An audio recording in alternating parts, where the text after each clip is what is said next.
De minister van Onderwijs, Wetenschap, Cultuur en Sport heeft nagelaten te bewaken dat de landsverordeningen University of Curaçao wordt nageleefd.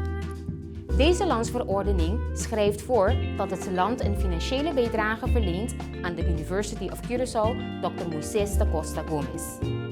Jaarlijks geeft het land in dit kader ongeveer 15 miljoen guldens uit aan de UOC. In deze landsverordening zijn tevens diverse bepalingen opgenomen die van toepassing zijn op de minister en de UOC. Daarnaast bevatten de ministeriële beschikkingen waarin de bijdrage is vastgelegd bepalingen waaraan de UOC dient te voldaan.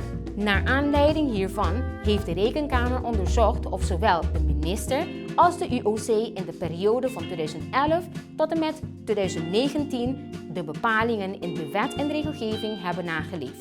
De Rekenkamer concludeert dat de minister niet aan alle aan hem voorgeschreven bepalingen heeft voldaan.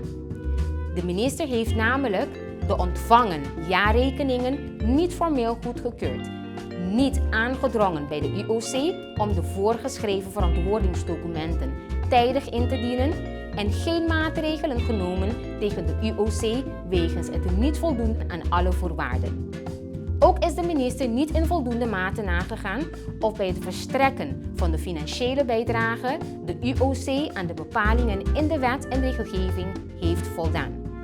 Gebleken is dat de UOC de meerderheid van de begrotingen niet tijdig ter goedkeuring bij de minister heeft ingediend, de jaarplannen niet heeft ingediend bij de minister, de jaarrekeningen niet tijdig bij de minister ter goedkeuring heeft ingediend en diverse van de jaarverslagen niet ingediend bij de minister.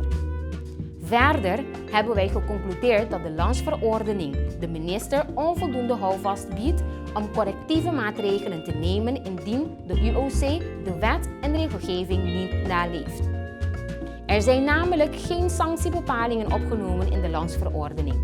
Tot slot merkt de Rekenkamer op dat het niet nemen van correctieve maatregelen niet bijdraagt aan de norm van behoorlijk bestuur. Voor nadere informatie over dit onderzoek en onze aanbevelingen hierover aan de Staten kunt u terecht op onze website www.arc.cw.